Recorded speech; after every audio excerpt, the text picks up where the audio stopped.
O Ciro Gomes passou vergonha em público e foi feia a coisa, tá? Ele perdeu a credibilidade que tinha. Eu acho que pouco. Agora já era, né? Abri uma caixinha de pergunta, vocês mandaram muito bem. A primeira é do Fábio de Viana. Tem alguma informação aí da denúncia dos precatórios? É verdade aquilo contra o Lula? Pessoal, o Ciro falou que tinha uma denúncia e provas para mostrar que o Lula cometeu o maior esquema de corrupção da história.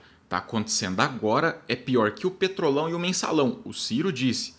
Ia mostrar essas provas para todo mundo. Aí eu pensei, o cara vai atrás do Ministério Público, vai oferecer uma denúncia, né? Vai apresentar essas provas e pedir uma denúncia contra o presidente. Não, ele falou, eu tenho as provas, eu vou mostrar para todo mundo através da assinatura da minha plataforma. Segunda-feira eu tô lá fazendo uma transmissão e onde eu vendo meus produtos. Quem quiser é só assinar, pagar a mensalidade e aí vai receber a denúncia do maior escândalo de todos. Isso aí já estava feio, né? Aí apareceu dentro de 24 horas a resposta. O Ciro foi desmentido por um bolsonarista, o presidente do Banco Central, Roberto Campos Neto. Ele falou, ô Ciro, não tem nada disso que você está falando. Dentro do Banco Central a gente está vendo, não tem um registro sequer. E essa operação de vender precatório para banco que o Lula estaria fazendo é uma operação impossível, inexistente, ela não tem nem como acontecer. E se existisse, tem uma coisa que chega perto, chega a ser parecido lá, aconteceu com 3% do valor dos precatórios. Só 3%. Ele tomou checagem, foi corrigido pela imprensa, Veja, o UOL, o Globo, todos publicaram correções ao Ciro, e a resposta dele? Não retiro o que eu disse, esse é o maior escândalo de corrupção da história. Com um detalhe, tá? O Lula recebeu a dívida dos precatórios do Bolsonaro. Para quem não se lembra, teve a PEC dos precatórios para o governo anterior ter dinheiro para distribuir auxílio e comprar voto na época da eleição.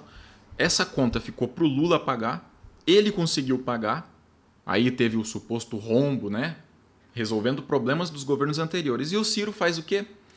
Ele fala que é um escândalo de corrupção e joga um dado que não faz sentido, uma operação que não existe, é impossível. E ele prova tudo isso, ao invés de denunciar no Ministério Público, é chamando para o perfil dele para assinar, para pagar e receber a denúncia. É bizarro. E muito obrigado pela pergunta, tá, Fábio Viana? Mandou muito bem, cara. A Sunamita quer saber por que tanta demora para o Bolsonaro ser preso. E eu tenho uma resposta realista, que não agrada quase ninguém. É sério, pessoal, é muito fácil eu chegar aqui e falar amanhã o Bolsonaro pode ser preso. Na semana que vem ele pode ser preso. E provavelmente vai ser no mês que vem. A investigação já está na reta final. Eu ia animar todo mundo. Aliás, mexer com o emocional é mais fácil. É o que acontece dentro de igreja, por exemplo. O pastor vai lá e fala, Deus tem uma missão para esse povo. Esse país, o Brasil, é abençoado. Ele vai ser a próxima potência. Essa é a mensagem de Deus. Todo mundo vai à euforia, comemora, fica feliz, até dá o dízimo. Funciona. Qual é a resposta realista? Que na maioria das vezes ninguém quer ouvir. Ele vai ser preso depois de um tempo. Não vai ser nesse ano, talvez nem no ano que vem, tá? A questão é que ele pode ser preso a qualquer momento, do mesmo jeito. A gente não sabe, pode aparecer uma prova. Depois de amanhã surge lá um documento que estava com o Cid mostrando toda a ligação dele com os ganhos das vendas de joias. Acabou, o cara vai pra cadeia, pelo menos preventivamente. E demora, e tem que demorar. Senão, a gente começa a pular a etapa, começa a achar que ele tem que ser preso de qualquer jeito, aí o advogado vai lá, ele tem bons advogados, aliás, tem dinheiro para bancar, e tira da cadeia. E tudo foi por água abaixo, todo esforço. Agora, é muito fácil eu chegar aqui e falar, pessoal, ele vai ser preso, eu sei, eu tenho tudo aqui comigo, todas as provas, é no mês que vem.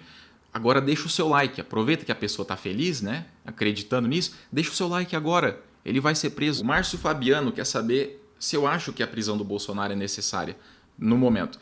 Aí uma pergunta tem a ver com a outra, né? Por isso que eu já não respondi tudo de uma vez. Cara, é necessária e não é necessária. É ruim para o jogo político, sabe? Eu acho que, por enquanto, para o jogo em si é ruim. E é bom porque é justo. Na minha perspectiva, ele no mínimo tinha que estar preso preventivamente. De verdade, depois de tanta gente que perdeu familiar, essas pessoas precisam de uma resposta, sabe? Não foi o meu caso, eu não perdi meu pai ou minha mãe na pandemia. Teve gente que perdeu, enquanto o presidente imitava os outros com falta de ar e recusava a vacina, recusou por 6 meses. Então essas pessoas estão sem o senso de justiça.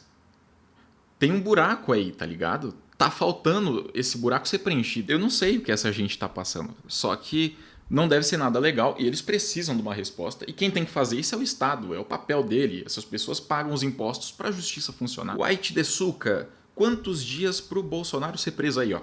É esse questionamento que eu tô tentando resolver. Não dá para saber. Dá para imaginar até o máximo. Quer dizer, eu acho que de 2026 ele não passa. Ano que vem é 25. Só que do mesmo jeito, pessoal, em abril, dia 15, pode aparecer um texto do Cid provando tudo, ou uma nova delação do Cid, e ele vai para a cadeia. Eu posso acordar 8 horas da manhã e já ter lá todo o noticiário falando da prisão, que já aconteceu, o cara já tá lá na cela. Não dá para saber. E eu sei que ele vai ser preso, a prisão vai acontecer, não tem como. Luiz Peruzzi, é verdade que o Lula não cortou comércio com a Rússia e tá financiando a guerra? Cara, uma coisa é uma coisa, olha, a Europa não cortou relações com a Rússia. Senão ia perder abastecimento de gás e o pessoal ia morrer de frio. Não tem como falar que a Europa está financiando a Rússia na guerra. E de outra forma, o Lula, ele é sempre esse cara que tenta pacificar as coisas. O Brasil tem esse caráter pacificador. Se a gente corta uma relação com a Rússia por causa da guerra, automaticamente a gente está tomando um lado.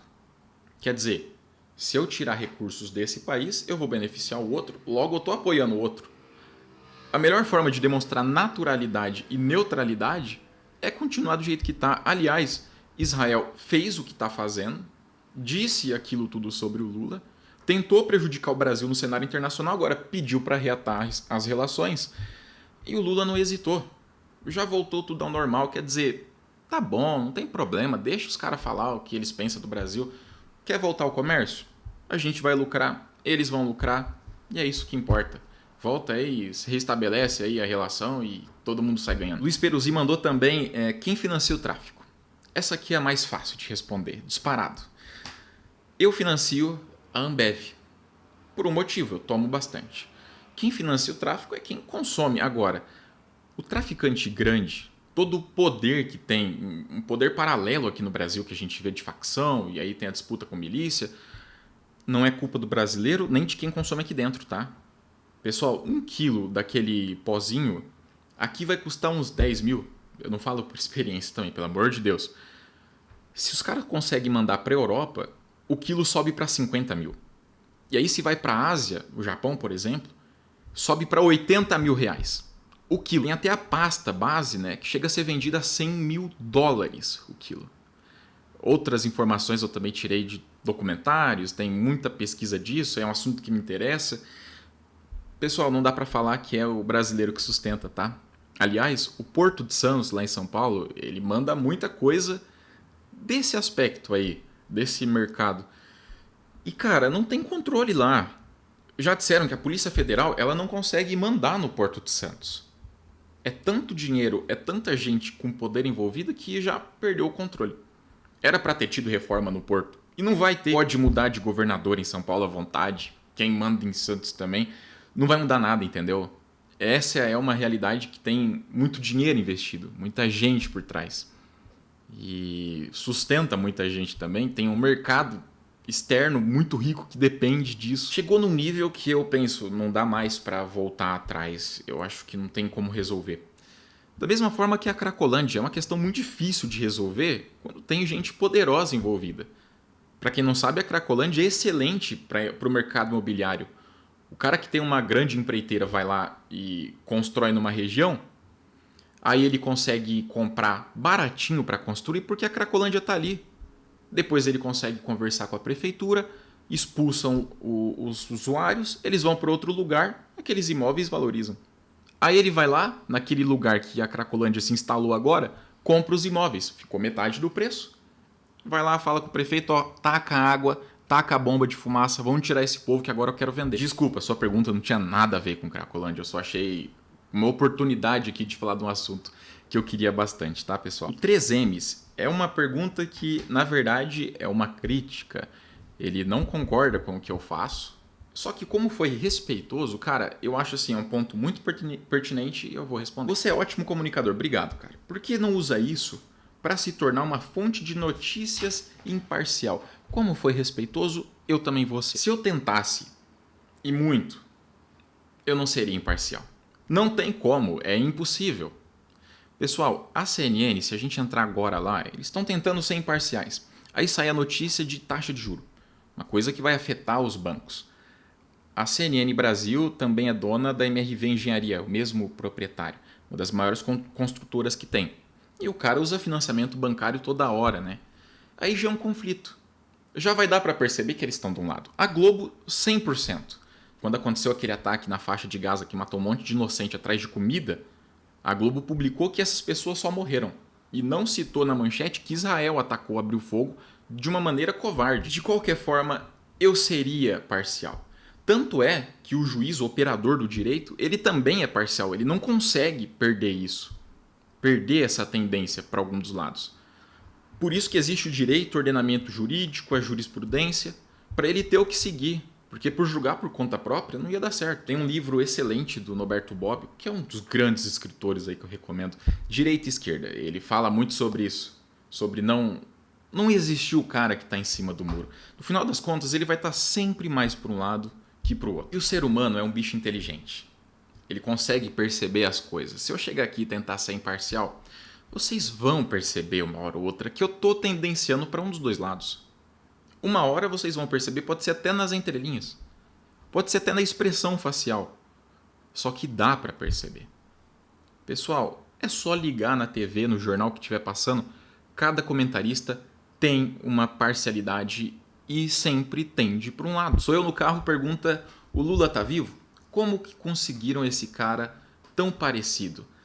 Ele não tá vivo, esse cara parecido ao clone. E já foi tudo provado nos melhores grupos do Zap.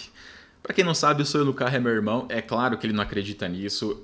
É claro que todo dia eu tenho que ouvir desabafo dele falando que tem Minion que parece ser de outro mundo ou não parece ser normal. E eu concordo bastante. O pessoal perguntou também na caixinha como é que diferencia, né? Porque às vezes eles veem conteúdo do meu irmão e acham que é meu e vice-versa. É só lembrar que eu sou o mais feio e o meu irmão é o mais horrível. V. Santos Tória pergunta, acho que devia ser Vitória Santos. Quais livros você recomenda para uma pessoa? Então, para uma pessoa... Brincadeira, tá? Brincadeira. Pessoal, esse livro aqui eu sempre recomendo para todo mundo. De verdade, isso aqui é muito bom, é uma leitura obrigatória, Chutando a Escada. É bem simples, ele explica muito da economia do mundo, como é que funciona, e eu acho legal um dos exemplos que fala do motorista de ônibus na Índia e na Inglaterra. Qual que tem que dirigir melhor? O da Índia. Com certeza ele tem que ser um piloto melhor que o da Inglaterra. Aliás, ônibus hoje em dia, em mundo desenvolvido, dirige sozinho. Quem ganha mais, o motorista da Inglaterra ou da Índia? Qual trabalho deveria valer mais? Essa é só uma das questões, tá? Esse livro é excelente. Davi Marchiori, acho que é assim que pronuncia. Quando começou os vídeos, cara, eu comecei a gostar de política no impeachment da Dilma, comecei a tentar entender o que estava acontecendo, porque aquilo não entrava na minha cabeça. Pô, se não tá na lei do impeachment, que acho que é 1079, como é que ela vai tomar esse processo e perder o poder? Eu fui tentar entender. Em 2017, por aí, o Temer já estava na presidência, ele passou a PEC 264, que é ela do teto. Aí começou greve nas escolas, eu fui fazer um vídeo para explicar por que é que os meus professores não estavam errados. Tinha muita gente lá na cidade falando que o professor é folgado, eles param por tudo mesmo, é só ter uma coisa que eles não gostam, já acham uma oportunidade de não trabalhar. Não é assim que funciona. E na ocasião da PEC, eu fiquei indignado. Tinha muita gente atacando o professor, sem saber o motivo eu fui lá, estudei o assunto e pensei, eu vou ter que fazer um vídeo. Deu certo, o pessoal na cidade compartilhou, um lugar com poucos habitantes, atingiu algumas pessoas, eu fiquei muito feliz, aí não parei mais. Eu não sei se isso aqui ficou legal, tá bom, pessoal? É a minha primeira tentativa aí respondendo uma caixinha de perguntas que eu abri lá no Instagram. Eu vou abrir qualquer dia desses de novo, talvez ainda hoje, para separar perguntas para um próximo vídeo. A questão é, se vocês gostaram desse aqui e se esse aqui tiver bastante curtido, eu vou entender que vale a pena fazer mais um. Aí sim, eu vou começar a separar já essas próximas perguntas e vou pensar um pouco nas respostas também. Pessoal, avaliem aí também como é que tá esse formato. Eu tô tentando subir vídeo para o YouTube mais longo, dialogando sobre assuntos que interessam. Às vezes nas outras redes sociais eu tenho que ser muito objetivo, muito rápido, eu não consigo ter essa conversa que eu acho necessária. Por favor, eu preciso do feedback de vocês. Ah, Samuel, eu gostei desse formato aí, não precisa ficar colocando notícia na tela, imagem, não. Só a conversa tá legal. Ah, não gostei, sei lá, não gostei do ângulo, não gostei da qualidade, o áudio tá... Comentem, pessoal. Ah, não, eu queria que você falasse mais de tais assuntos e dessa forma. Eu preciso saber, tá bom? E um dia eu faço ao vivo. Obrigado. Até a próxima.